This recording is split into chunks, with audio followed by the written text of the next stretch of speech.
Isang mapagpalang araw sa inyo mga kasimbahay. Halina't makinig at magnilay sa salita ng Diyos para sa araw na ito.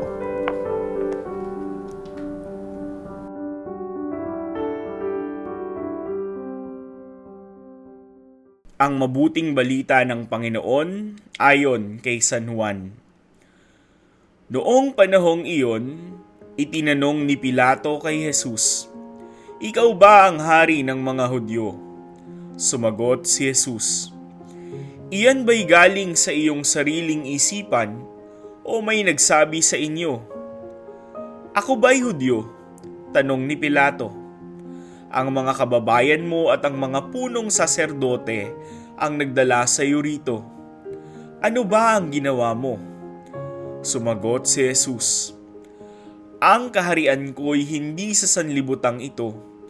Kung sa sanlibutang ito ang aking kaharian, ipinakipaglaban sana ako ng aking mga tauhan at hindi na ipagkanulo sa mga Hudyo. Ngunit hindi sa sanlibutang ito ang aking kaharian. Kung gayon, isa kang hari," sabi ni Pilato. Sumagot si Jesus, "Kayo na ang nagsasabing ako'y hari. Ito ang dahilan kung bakit ako ipinanganak at naparito sa sanlibutan, upang magsalita tungkol sa katotohanan. Nakikinig sa aking tinig ang sinumang nasa katotohanan." Pagsasadiwa.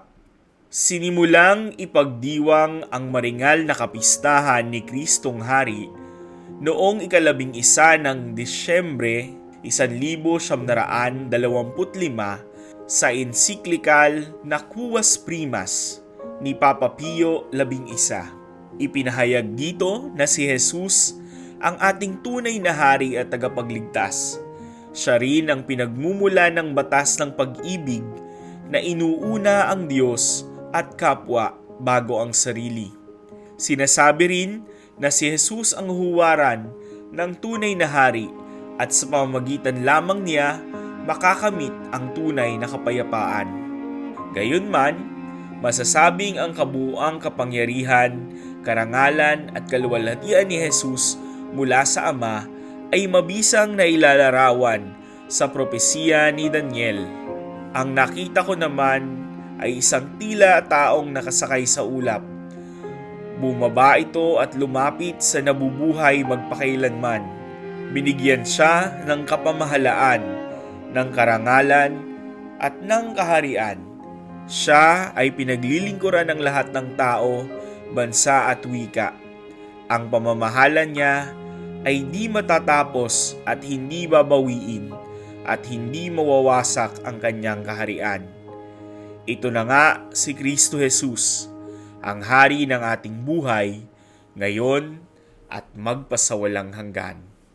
Malaki ang hamon sa atin ng mga pagbasa sa araw na ito. Nawa gabayan at pagpalain tayo ng Diyos upang maisabuhay ang hamon at diwa nito. Ako po si Father Angelo Paulo Osper ng Society of St. Paul. All for the Gospel.